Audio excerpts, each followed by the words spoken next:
Hello everybody and welcome back to Red Eagle Politics. Make sure you guys like this video down below and subscribe to the channel if you are new.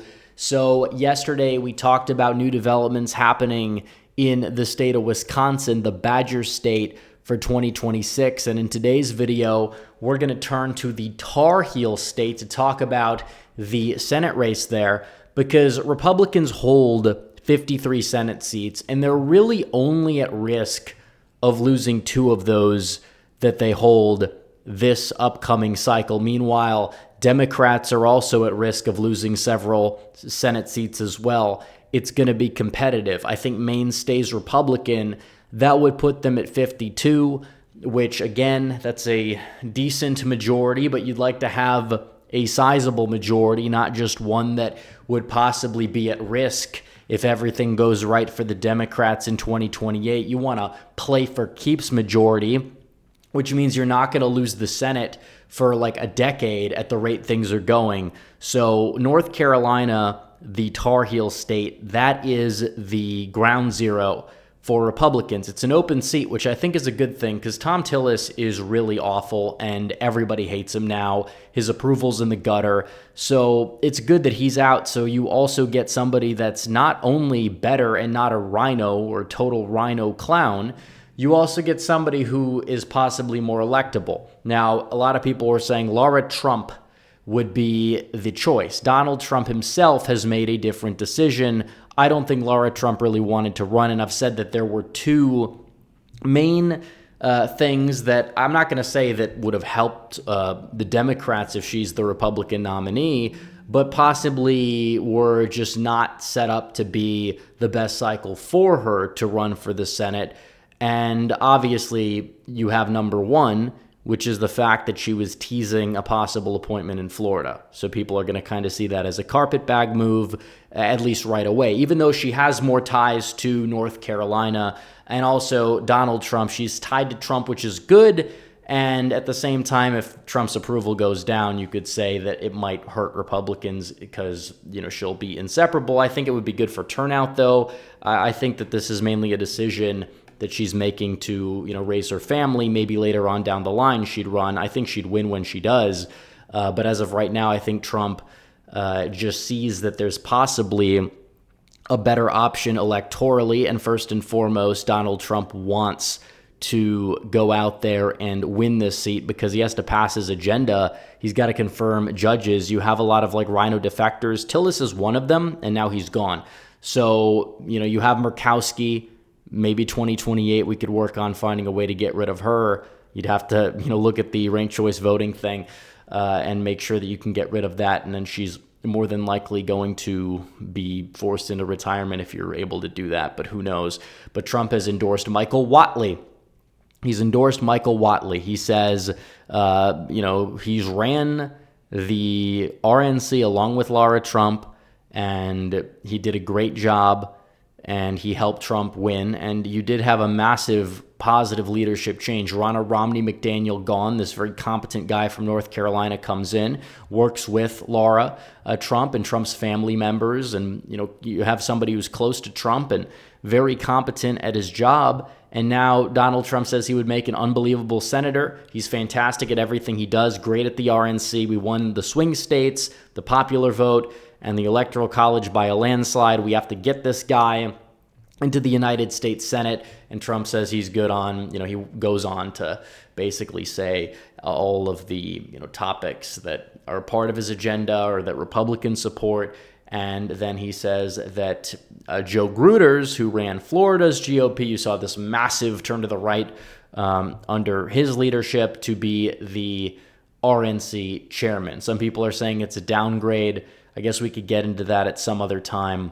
But as of right now, I think Whatley is going to be running for Senate. Now, he hasn't confirmed a run, but it's very likely he's going to be the guy. And with Trump's endorsement, it's unlikely anybody else will be. So you have the Republican primary. You have this guy, Don Brown, who is, I guess, more of like a grassroots guy, endorsed by Mark Robinson, which I don't think that necessarily makes him like a bad candidate on the surface level, but he's very low profile, and the fact that he is, having his biggest backers be some of these people that underperform massively. Probably not the best bet, even though he probably would vote the right way. But either way, Michael Whatley would, and he is expected to announce in August, very shortly here. I think he would do a great job.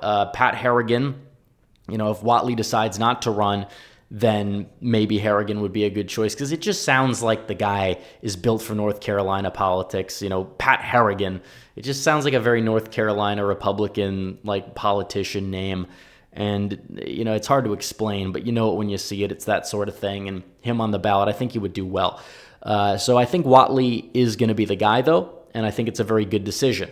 Now, people will say he's kind of like a, type of guy who is just a RNC chairman. Is he actually going to be able to relate to voters? Well, he's running for Senate, which, again, people that vote for Senate tend to just vote party line. He's not controversial.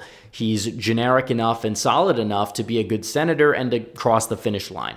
I did compare it to the Wisconsin situation where you did have the possibility of Ben Wickler running for governor. He's just not the most palatable person to independents in a way that Whatley is to the right-leaning independents in the state of North Carolina, of which there are many, and of which Ted Budd did well with in order to win that election. Whatley's going to be solid. This is a state that voted for Donald Trump by 3.5 points, and you can see this here, that he won, and the eastern part of the state and the southern part of the state is getting more Republican. You do see some growth in it's not even the research triangle anymore. Definitely, there's been growth there, but Trump actually did better in some of the research triangle, even some of which is just like I guess you would say, the fact that Biden and Harris were so unpopular and, it's still trending to the left. But you see the part of the state that's moving to the left. It's not really the Charlotte area, which is pretty stagnant overall.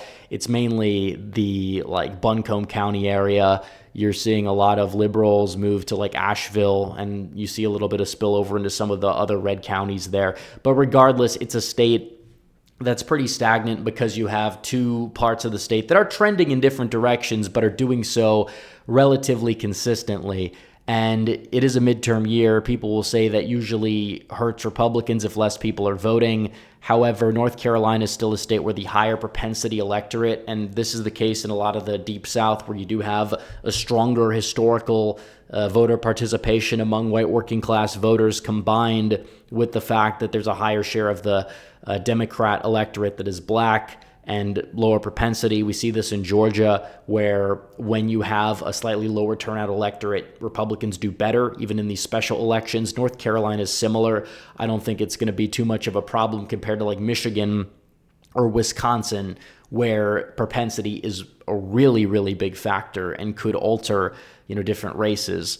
For sure, you probably will see an electorate in the Rust Belt in some of those states that, hopefully we get a good showing, but maybe it's going to be, a few points bluer in each state just on baseline than what we saw in 2024. So you have that, but also you can kind of see evidence here. You look at Ted Budd against Sherry Beasley. Ted Budd also won by the same margin that Donald Trump won by. You had the Libertarian Party on the ballot also taking votes away. I don't think you're going to see that this time because the Libertarians did so bad. They may not qualify for the ballots, which is a good thing, by the way, in a lot of these states, including North Carolina. But you look at this and you see that the Republicans consistently have won elections by not the widest margin in the state, but it should stay the same. Now, a lot of Democrats are saying, well, we have our star candidate in Roy Cooper, who's probably going to run, and in 2 days he has an announcement that is expected. We'll see what happens. He might run. A lot of people are saying he's going to. A lot of people a few months ago are saying he wouldn't. Wiley Nichols, good friends with him. He was running for Senate. Now he might withdraw if Cooper joins the race.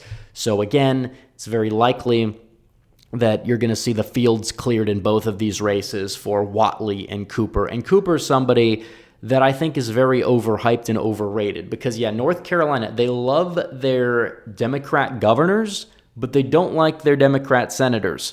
They don't like voting Democrat at the presidential level. You saw record black turnout in North Carolina at the time in 2008, and Obama barely won. And that was a big shift from 2004.